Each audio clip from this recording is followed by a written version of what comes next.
I'm just saying, if you hear a lot of background noise like honking and whistles, that just means it's graduation week in Sweden. Just wish them happy graduation. Next up, unemployment. Hello, welcome to Narrative. My name is Veronica, and today we're going to be talking about limitations and why you should be including them in your stories, because of course that makes for better stories. Whether we're talking about characters or worlds or magic, limitations is what will make them interesting, because a story with limitation where the character struggles and there is friction, that's what makes for compelling stories. Essentially, it forces you to be creative, and that means that your story isn't stagnant.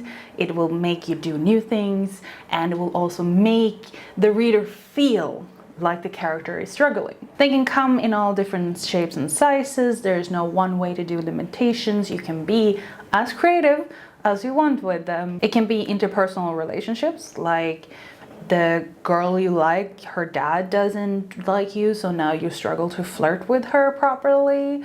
Or it can be physical limitations, like you're only human and you can't move that big boulder that is blocking your way. Or even it's like magical and you can't affect gravity, so you're gonna have to hightail it back to the coach with the rest of us and fly economy everywhere.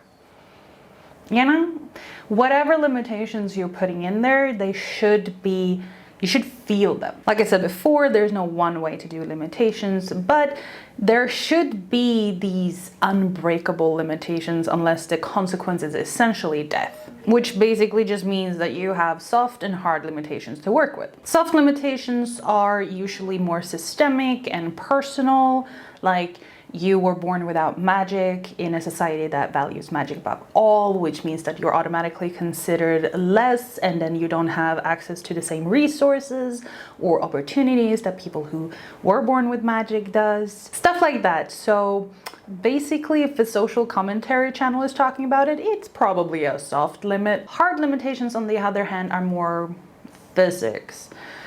Hard limits that I always tend to have in my world is that you can't bring people back from the dead.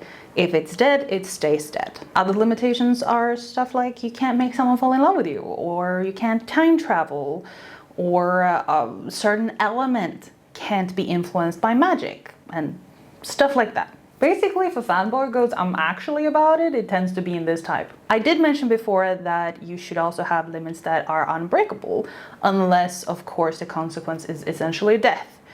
Unequivocal death. I do stand by that, but if you do have the want to have these big limitations broken in your world, then your consequences has to match that.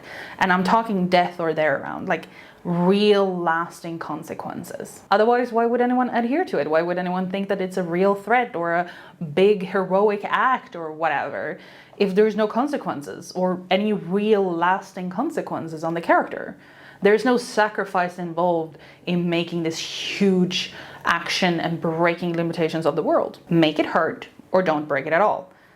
Generally, it's better to not break it because it can open a whole can of worms for you, but it is your choice, up to you. Limitations are important because it makes sure that your story doesn't feel too easy for the reader, for the character, for everything that exists, that it's just not, you know, a simple solution that fixes everything. Like there's no struggle, there's no friction, there's nothing working against the character of getting that fulfillment at the end of it. If you don't have real limitations in your story, it essentially is the, you know, the character flaw of needing glasses kind of version of the storytelling. I just want to give you a different example here that is essentially the same thing, just about a different thing. So when you have a cast that is, you know that they're attractive, stereotypically attractive.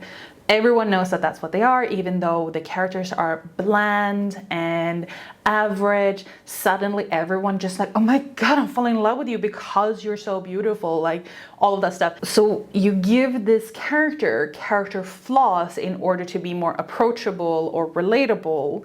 And a lot of times people tend to give a really attractive characters that need a character flaw is that they wear glasses. And essentially, if you have a story that has very superficial kind of limitations, that's what you're doing.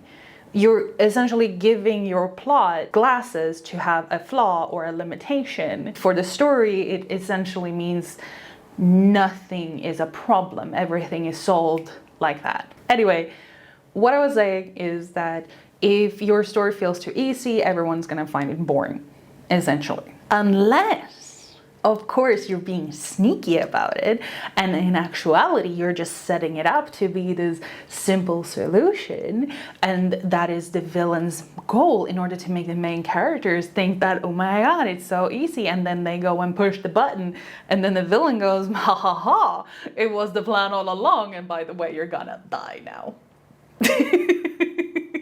Playing with juxtaposition and expectations can be a lot of fun, and you can do a lot of interesting creative things with it. I would put that adjacent to like unreliable narrator, which I love to play with. Yeah, you can have a lot of fun with it. With magic systems, you've probably heard of hard and soft system, which isn't necessarily the same thing as hard and soft limitations. With that said, your systems do need to have limitations. Not that you necessarily need to inform your readers of them, but you should know about them so that you know how to navigate around them. Talking about magic systems can be a whole PhD paper in and of itself, so I'm not going to be talking about it today. I'll probably make a whole video, if not a video series, talking about magic systems. But yes, let's just briefly touch upon it. You want to make sure that your magic system is important to the story in order to help the reader connect with it, so that it's relevant for the story you're talking about. Otherwise, why are you building an entire magic system if it has no relevance to the story you're telling? Basically, you want to make sure that the magic is important to the story so that the reader can easily, more easily at least, connect with it and make the story more interesting, or the system more interesting, depending on what type of reader you're attracting here. And you still need to know your limitations, even if it is a soft system, in order to be able to navigate around that successfully and make the system feel real and relevant to the world. Moving away from the magic itself, limitations can make sure that your characters are forced to make the hard choices. If everything is so nice and simple, why would I get invested? Like, why? If your characters have to navigate through a world where they are constantly faced with limitations or obstacles, or problems that they need to solve or can't solve, then that causes friction, and readers love friction. You want to make it difficult for your characters to succeed, and you do that through a series of limitations that makes life hard for them, essentially. I also want to say here very clearly that unless you have thought about it properly and the consequences specifically for breaking hard limitations, that should not be the point of the story. You can write these world-ending types of stories if the characters or the actions itself has severe and significant consequences, and sometimes those can take a little bit of a while to suss out.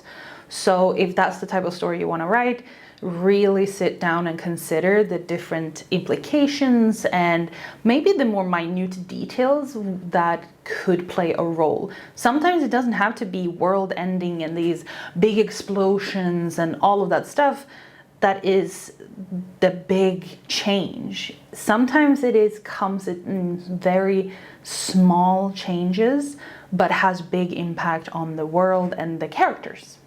So, you want to balance it out, you want to figure out the details of it. If your characters can overcome a hard limit very easily and without consequence, that's not a hard limit. That's an inconvenience that you made into a bigger deal than it actually is. That will fall flat and your readers will be disappointed. So if you are in the process of building a world or reworking a story, whatever stage you're in, ask yourself what hard limits and soft limits you have. What is your character going to face? What are the obstacles that they might potentially face depending on the decisions they're making? Ask yourself if they're big enough, if they're complex enough, if they're difficult enough to be solved, or if they should be solved at all, or have the possibility to be solved, I suppose. All of these things are, of course, in order to help you become more aware of the stories and the worlds that you're creating, because that's how we all become better storytellers. That's gonna be the end of it. Thank you very much for being here. If you like the type of content, make sure to subscribe. If you have any comments, drop them down below. Otherwise, I wish you a happy day, night, wherever you are in the time stream, and I will see you in the next one. Bye!